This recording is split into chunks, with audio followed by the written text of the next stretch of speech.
5 राज्यों की विधानसभा का काउंटडाउन स्टार्ट हो चुका है। इन 5 राज्यों में से एक राज्य हॉट बना हुआ है। दोनों पार्टी एड़ी चोटी की ताकत लगा रहे हैं ताकि हम यहां पे अपनी सरकार बना सके।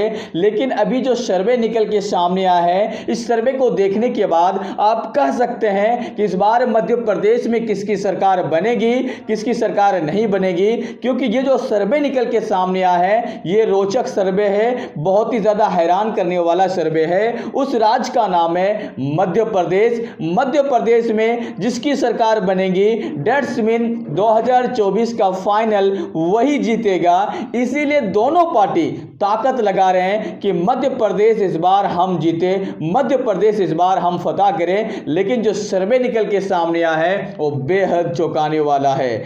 आज बात करने वाले हैं खास करके टोटल सीट के ऊपर, ताकि आपको समझ में आए कि टोटल वहां पे किसके पास कितनी सीट जा रही है और किसकी सरकार बन रही है। मध्य प्रदेश में टोटल 230 सीट है। इन 230 सीट में जो 116 सीट लेके आएंगे, सरकार उसी की बनेगी। चलिए हम बात कर लेते हैं। सबसे पहले बहुत ही शानदार रोचक आंकड़ा है ग्वालियर को लेकर। ग्वालियर में 6 सीट है और इन 6 सीट में से 6 सीट कांग्रेस जीतने में कामयाब हो रहे हैं, क्योंकि ग्वालियर जो है वो है खास करके कांग्रेस का गढ़, इसीलिए यहां पे जीत रहे हैं। अब आ जाते हैं भोपाल। भोपाल में 7 सीट है और 7 में से 3 सीट भारतीय जनता पार्टी के खाते में, 4 सीट कांग्रेस के खाते में जा रहे हैं। बालाघाट 6 सीट है, 2 सीट कांग्रेस के खाते में और भारतीय जनता पार्टी के खाते में यहाँ पे 4 सीट जा रहे हैं। जबलपुर में 8 सीट है, 4 सीट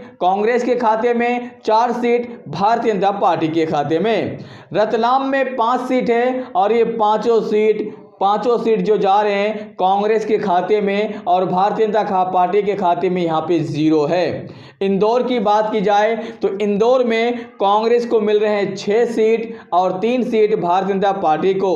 खरगोन और विदिशा में 11 सीट है, खरगोन और विदिशा में 11 सीट है। इन 11 सीट में से 5 सीट भारतीय जनता पार्टी के खाते में और 6 सीट कांग्रेस के खाते में जा रहे हैं। बात कर लेते हैं अलीरामपुर की। अलीरामपुर में 2 सीट है, दोनों सीट यहाँ पे कांग्रेस के खाते में जा रहे हैं और भारतीय जनता पार्टी के खाते में 0 है।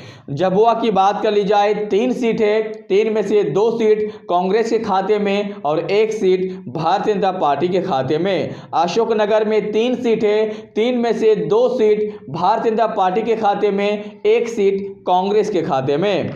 बटानी की अगर बात कर लें तो यहाँ पे 4 सीट है, 4 सीट में से 3 सीट कांग्रेस के खाते में, 1 सीट भारतीय जनता पार्टी के खाते में। मंदसौर में 4 सीट है, 3 सीट कांग्रेस के खाते में और 1 सीट भारतीय जनता पार्टी के खाते में। नीचम और देवस में मिला के 8 सीट है। इन 8 सीट में से 3 सीट कांग्रेस के खाते में, 5 सीट भारतीय जनता पार्टी के खाते में। उमरिया में 2 सीट है, 1-1 सीट बंटने वाला है। घाट में 7 सीट है और कांग्रेस यहाँ पे बाजी मार रहे हैं, 6 सीट जीतने में कामयाब हो रहे हैं, 1 सीट जो है भारतीय जनता पार्टी के खाते में। देशनगाबाद की अगर बात की जाए तो यहाँ पे 4 सीट है, 2-2 सीट यहाँ पे बंटने वाला है। रायसेन में 4 सीट है और यहाँ पे चारों सीट कांग्रेस के खाते में, भारतीय जनता पार्टी के खाते में 0 सीट है। सतना में 7 सीट है और सतना में 4 सीट कांग्रेस के खाते में, 3 सीट भारतीय जनता पार्टी के खाते में। बैतूल में 5 सीट है और ये 5 सीट कांग्रेस यहाँ पे हार रहे हैं और 5 सीट भारतीय जनता पार्टी जीत रहे हैं। अब बात कर लेते हैं भिंड की। भिंड में 5 सीट है और 5 में से 3 सीट कांग्रेस के खाते में, 2 सीट जा रहे हैं भारतीय जनता पार्टी के खाते में।